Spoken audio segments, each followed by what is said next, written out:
breeze. Just drift along with the breeze.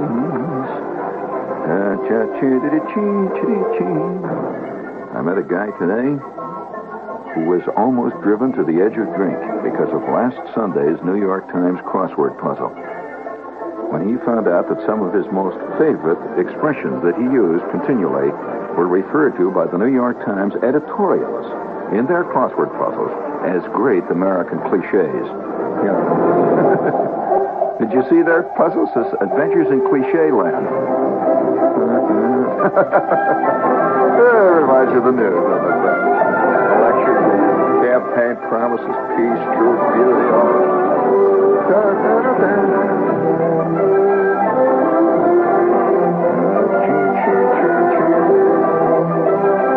Tonight, I'm going to give you fair warning before we get started tonight. Fair warning before we get started. I am going to fulfill a promise that I made over a week ago tonight on the show. So you might as well prepare yourself right now to get bugged. I mean, these are times when you just have to indulge yourself.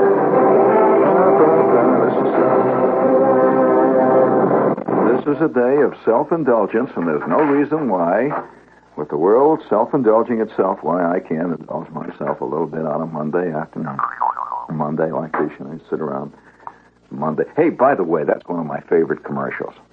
I have a few commercials that I really dig, and that's one of my favorite commercials. You know that commercial that they've got on about the Monday morning blahs? Those scenes of all those guys, the guy leaving the igloo, and the Italian leaving his house, and the diapers are hanging all over the place, and 18 kids, and it's Monday morning, and he goes out, and they stop his face. You just see that scene. I think that what was the other thing? There was another commercial that I heard today that immediately reminded me of the unbelievable ego of man. Oh yes, it was a commercial that said, "Friends, the coffee bean is nature's way of sealing in true coffee flavor for you." Can't you imagine God sitting up there as he's about to create the coffee bean? And he says, well, there's got to be some way that we can seal in the flavor for all those people who are going to buy their coffee at A&P next week. And that's why the coffee bean, friends, was created, to seal. You know why fish have scales, don't you? To seal in that rich, delicious, deep seafood goodness, so that when you get it from your bird's eye frozen food kind. Oh man, that's a egotistical man, I'll tell you. Did you see there was a little cartoon I saw a couple of days ago? This guy sitting on a bench, park bench, and he's reading the paper, and he's looking up, and he's looking a little bugged. He's a little irritated because he has suddenly become aware that standing on the sidewalk about 8 feet from him is a whole cluster of birds, and they're all standing down a little cluster looking at him. And several birds have got binoculars, and they're watching him. All right, I'm sorry. But what do you mean? I mean, all right. I mean, have you seen those bird-watching ladies out in Central Park? Have you ever seen a more tennis shoe-looking crowd than that with the burlap skirts and, the whole business? But, all right, let's get down to business here tonight. Now, it's Monday night, and a couple of weeks ago, well, it wasn't that long ago, last week sometime, I did a show about World War I airplanes, and I received hundreds of letters from people about it. A lot of people became very interested in this particular show, and it's something I think that radio can do better than any other medium because of the nature of the kind of thing. When you hear the show, if you didn't hear the first one, you'll understand what I'm talking about. But currently, there is a terrific amount of interest in World War I aircraft. There always has been. As a matter of fact, there have been little groups of fanatics all over the country, in fact, all over the world, who have been collectors of and studiers of their clubs. Their clubs all around the country. In fact, they're very, very international, some of them, in scope, of people who meet every couple of weeks and sit and talk about World War I aircraft. And they collect memorabilia, and they collect them. I remember one time attending a club meeting in Cincinnati. Now, this is how esoteric and how involved it gets, that I remember one time attending a club meeting, and the featured speaker on this particular night was a big celebrity all around that area there, for this one reason. And he brought this objet d'art. In fact, it was almost a sacred object. He brought this relic with him, and he carried it in a box, and everybody watched him bring it in, and there was a kind of a hushed silence fell over the group. There must have been 250 people showed up for this meeting, which usually draws about maybe 40 or 50 in this particular club. They all showed up for one reason, that this man who lived in the Cincinnati area had an actual piece of the actual fabric from Baron von Richthofen's Fokker, the Fokker that he was flying when he was shot down between the lines near the end of World War I. This is the famous, for those of you who don't know who Baron von Richthofen is, he is the dreaded Red Baron that Snoopy is always talking about. And among flyers, of course, there's still a lot of parochial residual envy and so on about people like von Richthofen, who, of course, was a superlative artist in his field. Probably the greatest of all the aces of World War I, though, was a Frenchman named René Fonck. Not from necessarily the standpoint of the number of victories that he achieved in the air, but from the way that he achieved them. He was a little Frenchman, and he survived the war, which in itself showed that he was pretty good. And more than that, he had 75 confirmed victories. The French were very difficult about confirming victories. Various countries, you see, had different attitudes towards confirming a victory by a pilot. And the French were very tough. And they were very tough with rank, too. Not every flyer who flew was an officer. In fact, one of the most famous stories along that line was a World War II story that a well-known British flyer was shot down. This was in World War II, and he was shot down early in the war, and he shot down over France someplace. And his greatest fear was that he was shot down by an enlisted pilot of the Luftwaffe. And as a matter of fact, he had been. But the commanding officer, when he attended the mess, you see, they brought this. He happened to have been a wing commander, which is a high rank in the RAF. They brought this wing commander into the mess, and he'd been shot down that afternoon. And he was a very gallant wing commander. As a matter of fact, the real aristocratic pre-World War I, or rather pre-World War II British officer, the kind of what we always think of as the great Errol Flynn type RAF officer. And he was brought in to the mess, of course, and they traded him with. He was a celebrity among them, and this was in the Luftwaffe mess where he had been shot down. He's brought in, and the commander of this particular squadron, whose memoirs that I'm quoting right now, realized that this man was very nervous about the fact that he'd been shot down. He was in enemy hands, and at the same time, he was a very proud man. And the first thing that he said, he'd like to meet the man that shot him down, since this man himself was an ace and had shot down many aircraft, was a famous flyer, and now he'd been bested, you see, so he wanted to meet the man.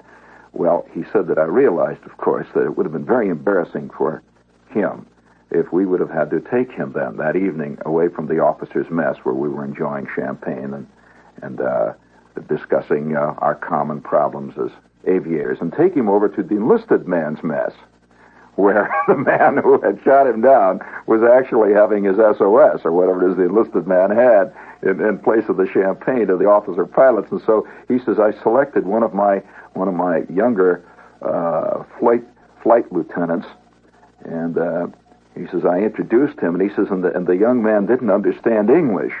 And he says, so I introduced him to this great ace in English as the man who had shot him down. And he said, and the wing commander shook his hands, and he met his victor. And then he says the young flight lieutenant for weeks was confused as to why he was singled out. And later on we told him that we'd given him a victory which he hadn't earned. But this was the part of the strange atmosphere that surrounds flying in connection with combat. It is not as silly as it sounds.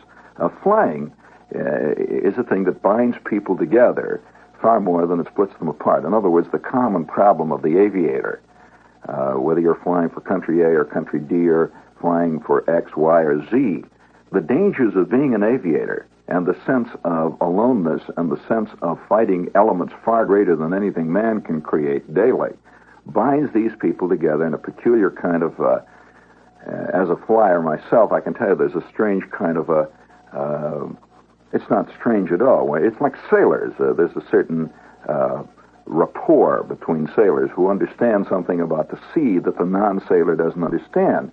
And so there is a connection. And it even holds good to this day, because the sea remains the sea and the sky remains the sky. And this minute, aircraft are falling out of the sky, and the people who are flying them know something about it. Those who don't fly them can only hint at or guess. But tonight, I have some great records to play for you that have to do with World War I aviation. Now, I've always felt for a long time that sound is one thing that we don't really explore much in our time. We explore in the movie world and in the world of 35-millimeter camera and so on. We're always pushing the edge of sight to the limit, the psychedelic effect of sight. And when we talk about sound, we usually refer to sound really as a great mass of sound that really accompanies visual things. For example, the psychedelic discotheque is really sound accompanying sight. It isn't sight accompanying sound. It's a different process entirely. And in the case of sound, our minds are filled with millions of sounds that we don't even recognize consciously. They're all hidden subconsciously. And the sounds of engines, the sound of great masses of machinery moving in our time is probably the most historic and telltale, sensual, possibly sensual antenna that we have with the outside world. Now, why do I say this? Well, I say that a man in the 18th century, for example, never heard sounds like you are hearing every day and take for granted. For example, when you walk along 6th Avenue, you may be knee-deep in cigar butts and there's 46 million cabs all around you, but remember the sounds you're hearing are sounds, they're very much part of this time, the sound of those motors. And they're not permanent either. That's the thing, too, that who knows what kind of sounds equipment will make, let's say, 100 years from now, when motors and equipment are very different from the way they are now. It's obvious that they will be. And so the sounds of a 6th Avenue cab will sound really interesting and important to a man who wants to understand our century, and if he's listening to discs and tapes 150, 200 years from now. Wouldn't you love to have heard the sounds, for example, of a recording of, let's say, a group of Roman legionnaires returning to Rome? Wouldn't that have been fantastic? With the sounds, just the sounds of the wagon. Because you know, when you go into Rome, and you go down into the area around the Colosseum, they have bits and pieces of the Roman roads that are still there that were used at that time, and you can see the grooves worn into the pavement where these wagons, or rather these chariots and battle wagons and so on, came back from the great campaigns that were held in the Roman Empire. And it would have been great to have heard a tape recording of that. Much more interesting than a picture of it, because we really reproduce pictures so much. There have been much of that left in a painting. Sketching will remain, but the sounds disappear.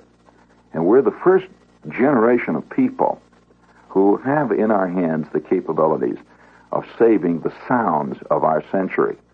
And so that 100 years from now, people can hear the sound of, let's say, the late John Kennedy, the way he really sounded, which will make his speeches have a very different ring. If you could hear, for example, a recording of Abraham Lincoln actually delivering the Gettysburg Address in Gettysburg with the sound of the people cheering or whatever it is they did, that would, who knows how he really read it? You know, his interpretation might have been very different from our interpretation. Who knows? All we have is the printed text and the statements of a few people who happen to have been on the scene who remember it actually being delivered. And as far as I know, I don't know whether there's actually a recording of a memoir. Now, I don't mean a tape recording. I mean, is there a memoir around of a man who actually heard Gettysburg's address, or the Gettysburg Address by Lincoln? I don't know. I've never heard about it. But that would be interesting. The one thing that aircraft is the heart, really, of an aircraft, is the power plant, of course. Now, when you have a car, it's quite a different scene. Most people don't even know what kind of a motor they've got in their car. They'll tell you, well, it's a V8. Or they'll say it's a 6. Some people don't even know whether it's a 6 or an 8 they've got. They really couldn't even tell you that. If you said to them, well, does it have overhead cams? This would throw him completely. If you ask him how much horsepower it develops under load as opposed to block horsepower, he'd be confused. And the power plant is just a thing that once in a while somebody opens the front of it up and pours water in. And that's once in a while it gets hot. And that's about it, you say. Well, we're great people who go for bodies. And that's to be expected because the power plant is not as crucial, obviously, in a car as it is in an aircraft.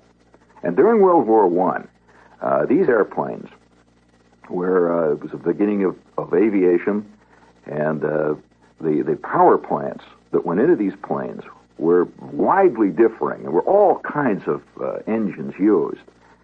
And as the war progressed, it began to develop. There were only about maybe a half dozen, or maybe a dozen at the outside, aircraft engines that were really reliable, great engines. And all the aircraft that were built on them were merely just, in a sense, window dressing to this motor that kept that guy up there and gave him the mobility and the safety, and furthermore, gave him the speed and whatever he needed to do the job that he had to do. For example, most of the great Fokker planes were powered by almost by the same engine, and they just changed airframes and different aircraft. Now, one of the great engines of all time, at least during that period, and to this day, there are many of these in museums everywhere. And in fact, curiously enough, many of these engines, and I shouldn't say many, there are quite a few of these aircraft engines that were built. This engine that I'm going to play for you, built during World War I, that are being used across the country in actual work right today. In fact, I know of two of them that are used on the far coast, the Pacific Northwest, that are used in lumber camps. One in particular is being used to generate electricity. It's used to drive an electrical generator, this great engine. The engine I'm talking about, it's probably the most famous engine of the early decades of flying, both during World War I and just after, and that is the great Liberty engine. The Liberty engine is by far the most famous American engine of its day, and it was the most powerful engine used during the war. This aircraft engine you're going to hear was by far the most powerful engine than any aircraft used. Now, for those of you who don't know anything about power in aircraft, don't relate it to a car. If you think that because you've got a car, your Buick has 422 horsepower or something, the ways of measuring horsepower and the meaning of horsepower is very different in an aircraft. And if you have a private aircraft today, a good, modern, private, single-engine airplane, and it has a 235 horsepower engine in it, that is a powerful private airplane. And in fact, the most average would run about 180 horsepower, the Lycoming and the Continentals. So I'll give you an idea what kind of an aircraft engine this is. The Liberty engine, in this version that you're going to hear, developed 425 horsepower. It's a big aircraft engine. And that was the first really, you could say, modern aircraft engine in the commercial sense. And it was most frequently used in the famous English de Havilland DH-4.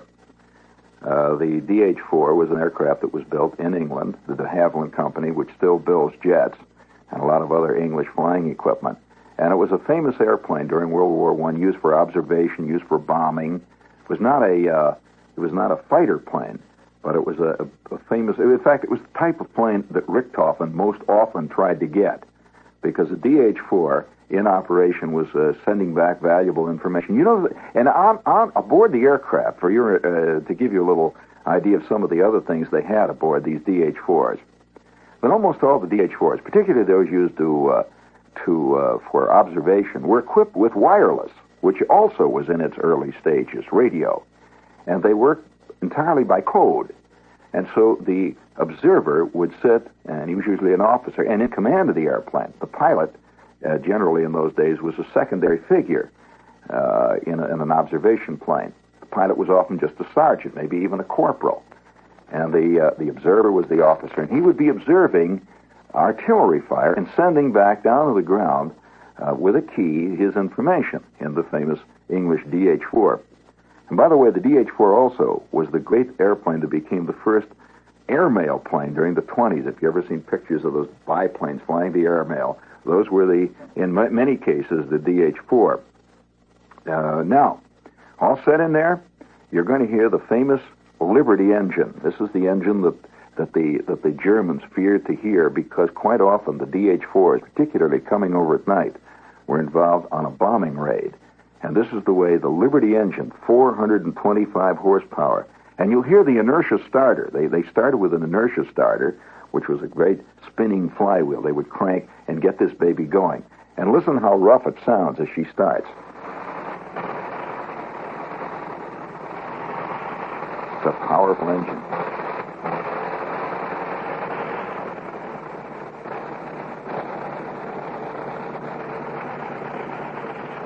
Now I'm going to let you turn up your gain, turn up your receiver gain, and you can hear the sound of these 425 horses on this great Liberty engine.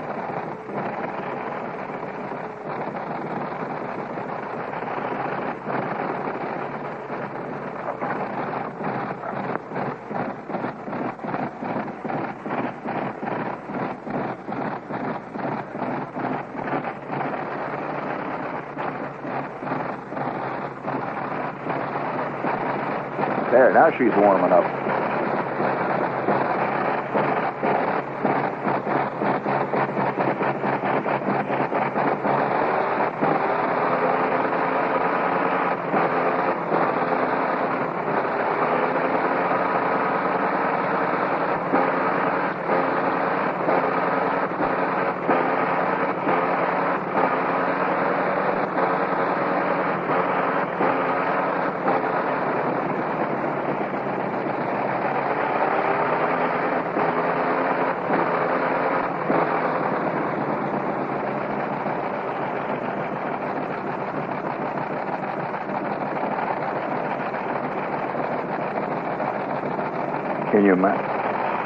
Can you imagine driving up to a light with this sound under your hood?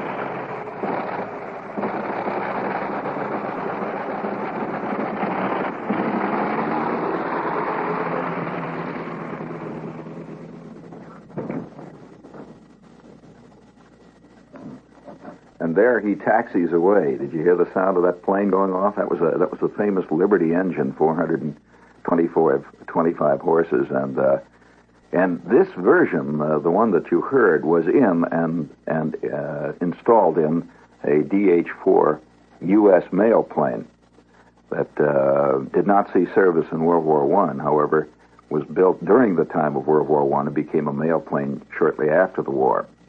Now, you want to hear another great engine? This engine is so famous as an engine. Actually, what you're going to hear is the entire airplane, because the plane and the engine in this case really are pretty hard to separate. Probably one of the most famous, in a kind of nutty way, airplanes of World War I. Now, we all know about the Sopwith Camels and the Newports and the SE-5s, all the great airplanes that were fighter planes. Nobody talks much about the airplanes that were famous among the flyers. What are you writing? You're writing like mad all night. They rarely talk much. We rarely hear much about the planes that were famous among the flyers for reasons of their own. And one of the most probably famous airplanes built by America during World War I. And this airplane, in fact, there are still some of them flying. Now, that sounds very strange to say, but there are some of them still flying that were built at that time. This one of the most ubiquitous airplanes of all time. And it, in effect, really, is the aircraft equivalent of the Model T. Now, the Model T car, which has achieved a certain fame, never got famous because it performed great. It never got famous because it broke speed records. The Model T was not the Duesenberg. What it got famous for was the peculiar affection that people developed for this car. Now, why did they develop it for it? Well, it was ugly to begin with. I think things that are ugly in general engender more affection among people than beautiful things.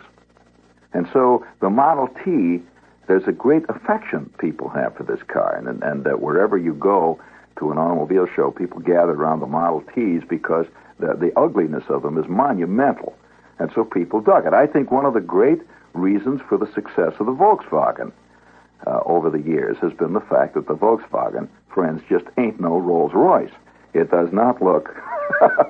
It has a certain kind of ugliness that appeals to you. It's the Georgie girl syndrome.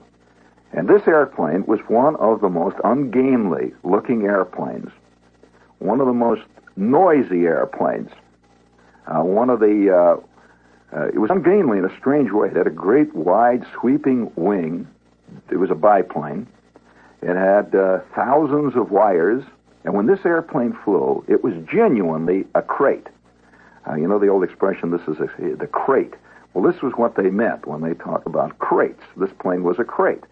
And when it flew, and it flew very slowly, this airplane was powered by an engine which has developed an entire mystique of its own. And the power of that engine was about, 90 horsepower when it was brand new. It quickly went downhill. And in average operation, it gave about 80 horsepower. But it was a big airplane, so an 80 horsepower engine powering a giant airplane like this, it didn't go through the air very fast. And its flying speed, by today's standards, was incredible. In fact, you could drive along a road, in your Volkswagen right now today, and if one of these airplanes was flying overhead, he could in no way keep up with you, and you wouldn't even be pushing your VW. And this was the famous Jenny, better known as the Curtiss JN4D. That's its official designation. And this airplane was generally a training plane. And it limped down the runway. I can remember, the reason I know something about the Jenny is that there was a guy living in our neighborhood who was an antique airplane nut. And he had an airplane that people used to go out on Sunday and watch, and it was a Jenny. And he had restored it, and this thing used to run down the runway, and it would just limp down the runway with the engine roaring, and it would hop into the air and come back down again. He would make about 3 attempts generally to get it off, and finally it would rise up slowly in the air, and its wings seemed to flap. And because it was so slow, it was very difficult to control. And it was the great training plane, though, of World War I, and most flyers who flew, particularly for the American forces during World War I, trained on the Jenny. And after the war, a lot of these Jennies were sold to these flyers when they came back and they had no jobs. And so they took them all around the country. This was the famous barnstorming plane. And you remember the stories of barnstormers, and they'd land in a field somewhere outside of a town on a Sunday afternoon, and they would charge $1 for a ride around a town, or $2. And this was the airplane that they flew in. It was a 2-place airplane, the famous JN4D, the Curtiss Jenny. And now you're going to hear the OX5 engine. Now I'll give you some details on that. It was a V8, and it was an OX5 V8. It gave out about 80 or 90 horsepower. And the plane you're going to hear is an actual JN4, Curtiss JN4, that was used in the last days of World War I as a training plane, and is still in operating condition, and as far as I know, is still flying and being used, and it occasionally appears in motion pictures. But this is the sound of a training plane. And this is what in fact, was the first aircraft engine that many people all over the country, if not all over the world, heard. And it's the sound of the famous OX5 engine. Nice sound, isn't it?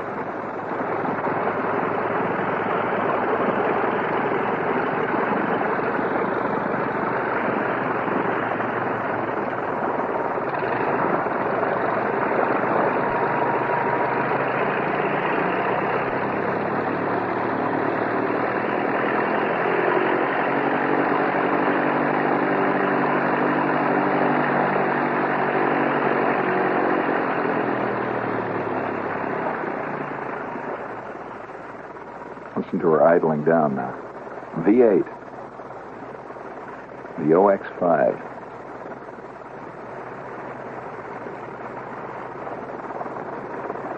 Ooh, listen to that. Now, to hear this thing, you'd think that this thing had all the power in the world. Remember, this thing has about as much power as the average MG today. It's about 85 to 90 horsepower. And now they're taxiing it. There she goes. Now, that's the sound of her flying overhead. Set that back, Bob, right at that point. Now, you're going to hear the sound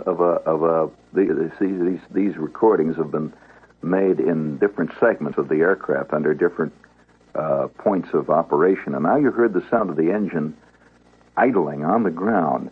And now you will hear the sound of a Jenny. This is an actual Jenny flying over the field with a full bore, her full 90 horses roaring out there. She's flying across the field at about, roughly, the airspeed in still air was about, around 70 miles an hour, between 65 and 70, which is barely crawling for an airplane. Here she goes.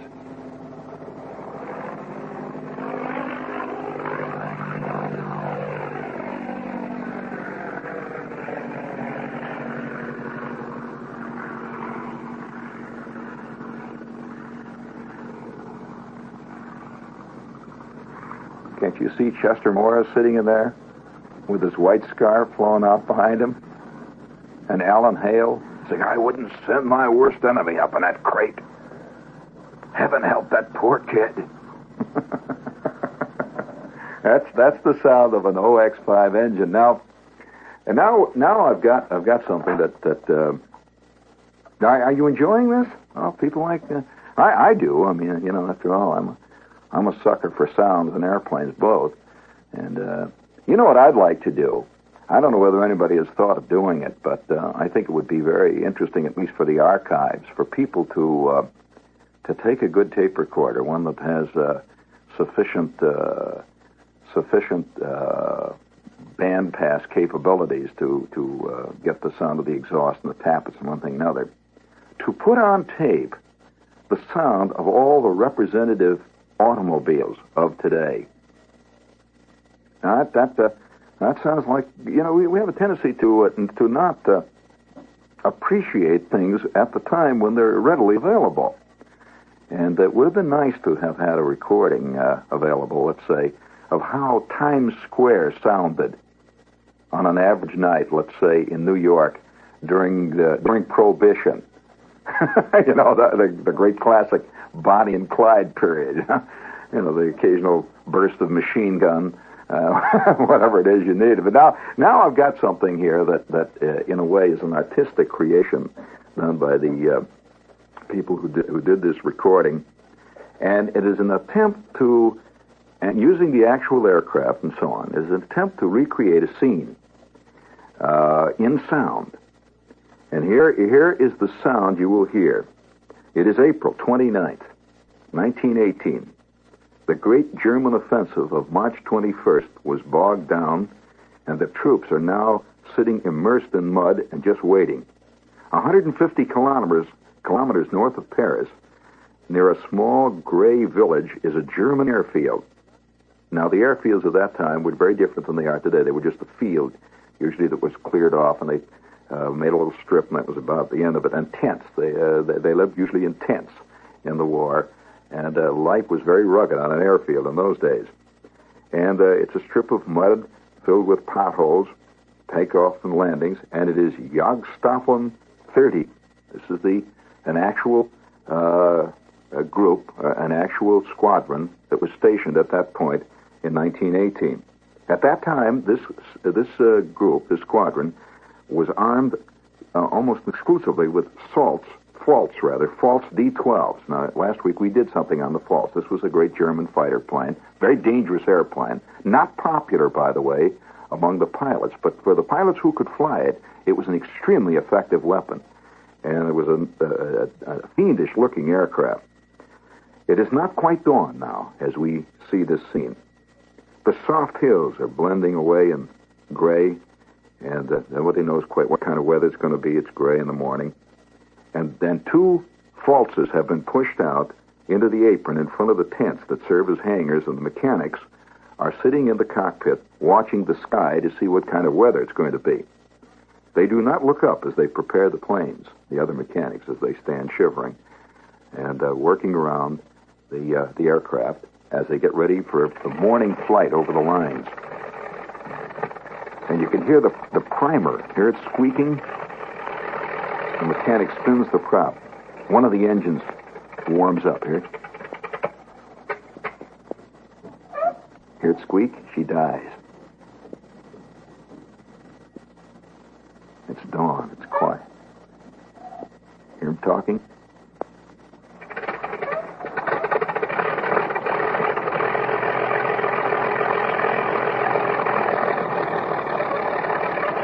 Hear the primer squeaking on the other one? They're trying to get the other one going.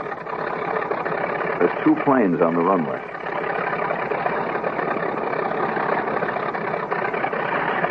Here, the other one's breaking in.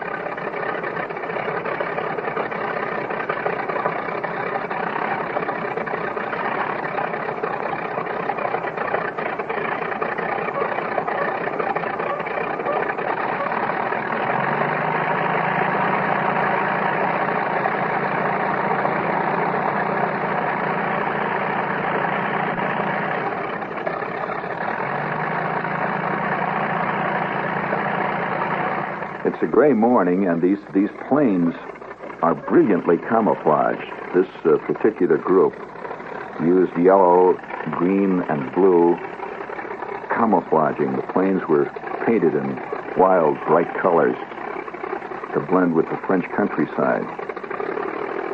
The big black iron crosses on the wings. Now they're warming them up. They're taxiing them out. Two German false D-12s about to go out at dawn.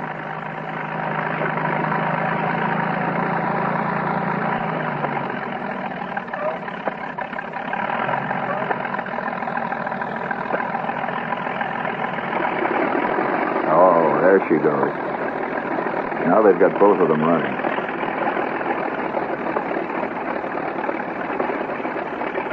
These are actual aircraft, by the way, that you're hearing. These are not reproductions.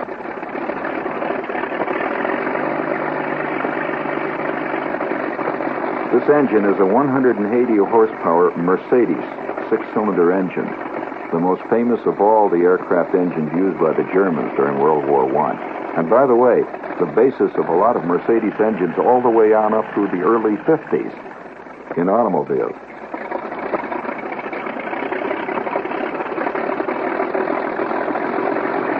There they go. Now they're taxiing out. They're taxiing down the runway now. The pilots are in.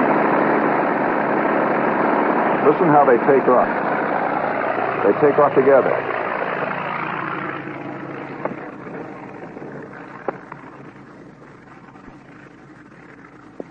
There they go.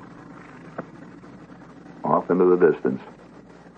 And they're armed with that aircraft, which I talked about last week, has a couple of Spandau. Here they go. Now they have a recording of them flying at 2,000 feet.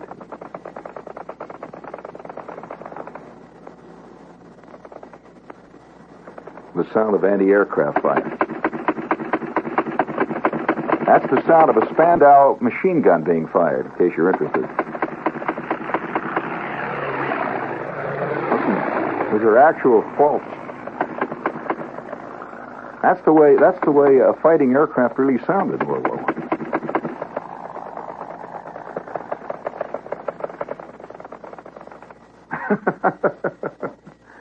Oh, that kind of makes the goosebumps there a little bit, doesn't it? The sound of it. That's the way it really was. And there they go. Very dangerous airplane to fly. And by the way, Baron von Richthofen flew one of these planes during one period of his career and got quite a few of his victories in a false D-12. Wicked-looking airplane. Biplane, for those of you who want to know how it looked, with a sharp pointed nose.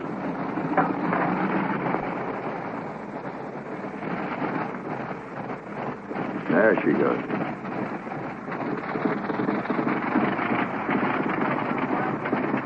You can just see George Papard on the scene. There you go. I told you I would do this.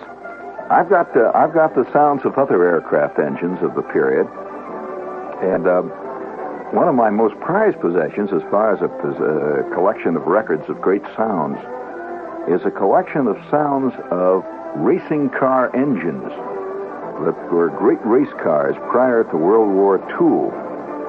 The great cars that raced in the Grand Prix circuits all over Europe, and some of the cars that raced at Indianapolis of that period.